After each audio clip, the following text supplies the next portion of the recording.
Dama Big Togo, député et directeur exécutif du RHDP, le parti d'Alassane Ouattara, est notre invité ce soir. Merci beaucoup d'être venu sur notre plateau.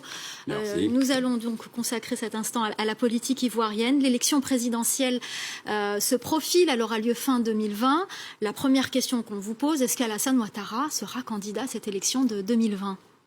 Merci madame. D'abord, le RHDP, c'est un parti qui représente 72% de la Côte d'Ivoire au plan politique. Donc c'est un parti qui a une majorité confortable.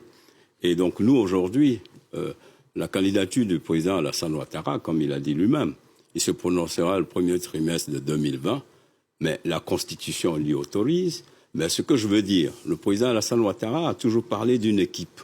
Le RHDP, notre organisation, qui a fait un maillage sur l'ensemble de la Côte d'Ivoire. Parce que ce qu'il faut retenir, c'est que le RHDP d'aujourd'hui a été conçu au lendemain des élections locales, où nous avons gagné 72% des localités. Donc le RHDP est prêt aujourd'hui, après avoir mis en place toute son organisation, a donc couvert toute la Côte d'Ivoire, et qui permet aujourd'hui, quel que soit le candidat qui aura été présenté, le RHDP soutiendra le candidat qui aura été désigné par la Convention. Donc, le président Alassane Ouattara, comme il le dit, en dehors de lui, le parti RHDP dispose... Est-ce qu'il y a d'autres noms de candidats qui pourraient oui, se le présenter ? RHDP dispose de plusieurs candidats. Il a déjà dit lui-même à une de ses conférences que le plus important, c'est l'équipe. Le plus important, c'est l'appareil RHDP. Bâtir un parti dans la pérennité, c'est ce que nous avons fait. Et aujourd'hui, nous sommes versés dans l'autosatisfaction. Nous pouvons, dès à présent, si l'élection devait être organisée dans 3 mois, le RHDP est prêt. Alors, je vais peut-être vous contredire un petit peu. Vous êtes dans l'autosatisfaction, mais il y a quand même des alliés qui quittent le parti, qui quittent Alassane Ouattara. C'est le cas d'Henri Konan Bédié, qui semble se rapprocher de Laurent Gbagbo. On a l'impression qu'il y a un front anti-Ouattara qui est en train de se créer. Oui, mais vous êtes en train de... Est-ce que ce n'est pas un coup dur pour le président et pour le parti ? Là, vous me donnez le cartel des noms.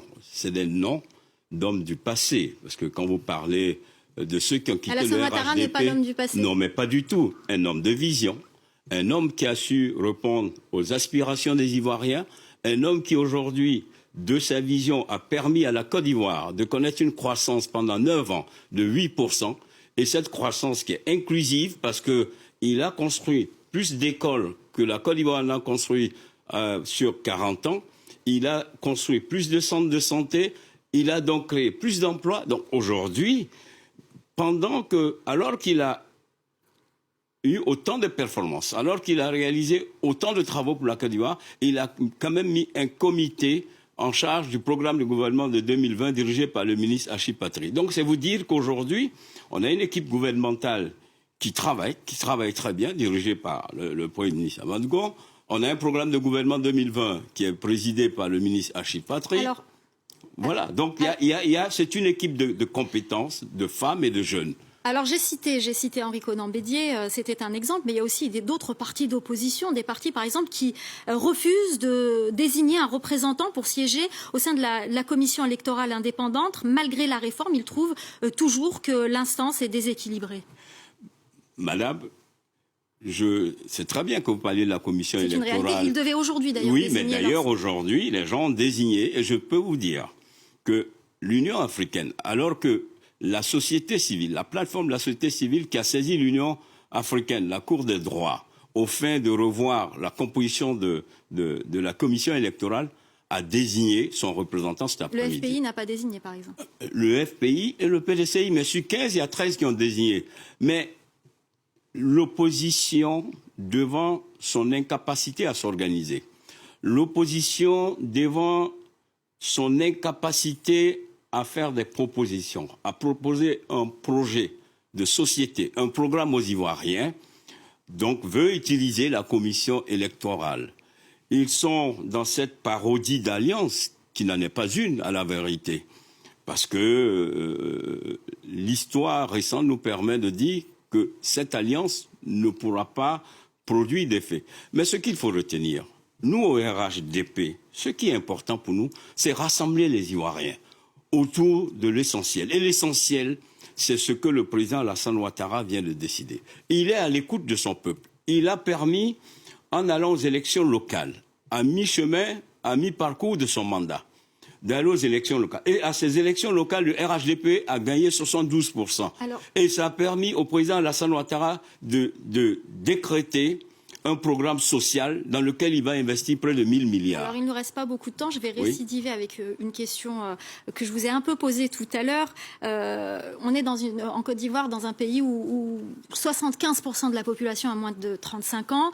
On parle de Alassane Ouattara qui a 77 ans, Henri Konan Bédié qui a 85 ans, Laurent Gbagbo qui a 74 ans.